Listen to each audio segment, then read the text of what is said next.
Continuando.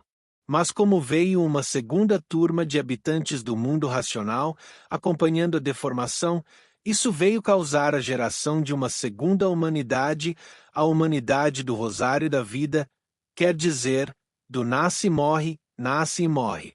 Então, essa segunda turma de habitantes do mundo racional, que desceu até aqui no espaço, acompanhando a deformação, passou a ser a segunda origem da humanidade.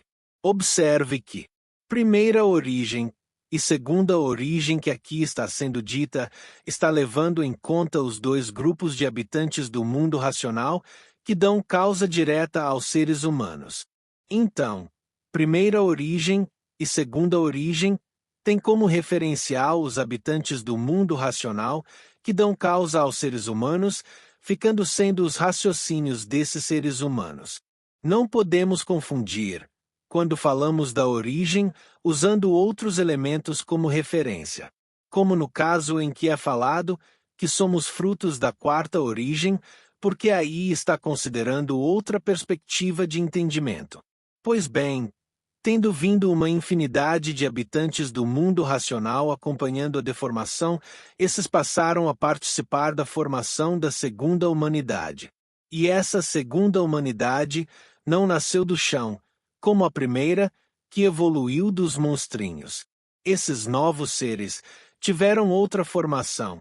Nasceram de um micróbio que foi gerado pelo corpo fluídico, que surgiu da junção dos fluidos que saíam das partículas das 7 partes pelo calor do Sol.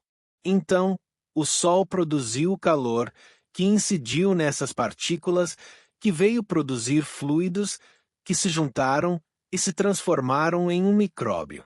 E nesse micróbio se juntou lá um desses habitantes do mundo racional que veio acompanhando a deformação, fecundando assim aquele micróbio que passou a ser um micróbio racional. E esse micróbio que foi produzido no espaço desceu e veio para o chão, e no chão foi gerando os órgãos e todo o corpo humano em miniatura, que depois de pronto, se desenvolveu e cresceu, e foi tomando o entendimento das coisas, um entendimento de um daqueles anteriores, da classe de selvagem. Então, a segunda humanidade não veio como monstrinhos, não nasceu do chão, nasceu no espaço, e veio para o chão se desenvolver. E já veio, na sua geração, na forma de selvagens, na classe de selvagens, a primeira classe de selvagens do Rosário da Vida, e a segunda classe de selvagens da deformação.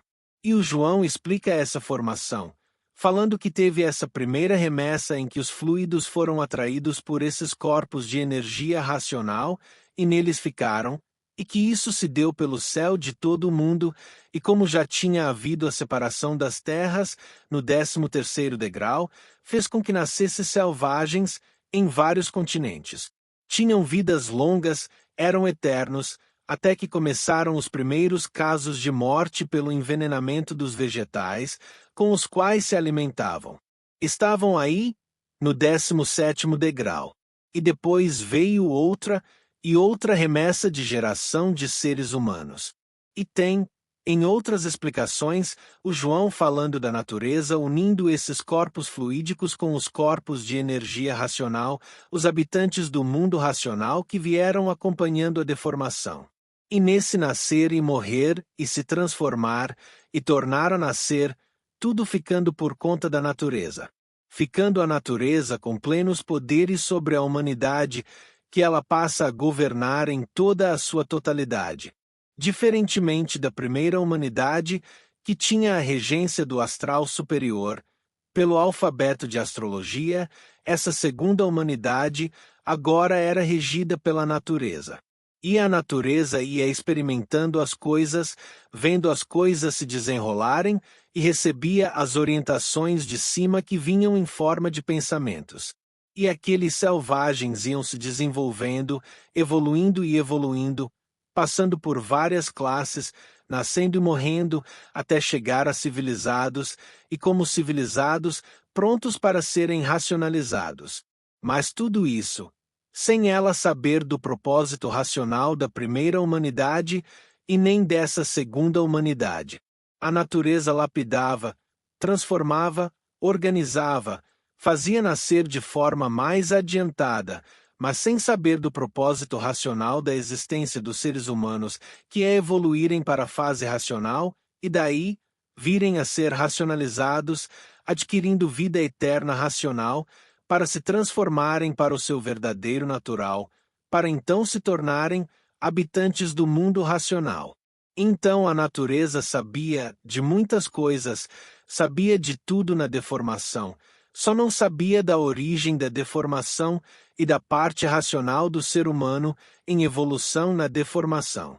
Não sabia que aquela energia racional, que ela ligava ao corpo formado pelos fluidos das partículas das 7 partes, era justamente a vida eterna racional no ser humano, o elo de ligação do ser humano com o seu mundo de origem, o mundo racional. Ela não sabia que, na evolução da vida material, os seres humanos iriam desmaterializar, em vida, aquele corpo de energia racional que ela usava para gerar os seres humanos e que ficava na pineal de seus feitos, e que uma vez desmaterializados com a pessoa viva, viria o tempo da ligação daquela energia racional na vida da pessoa, e a pessoa passaria para a classe dos eternos, a classe de supremacia racional.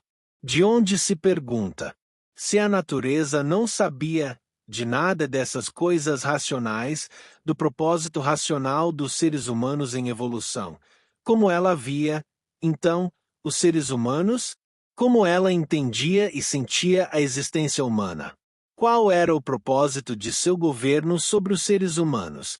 As respostas para essas perguntas todos precisamos ter, para entendermos nossa situação atual, a relação da natureza para conosco e o porquê estamos passando pelo que estamos passando. Que tudo isso faz parte do se conhecer. Salve!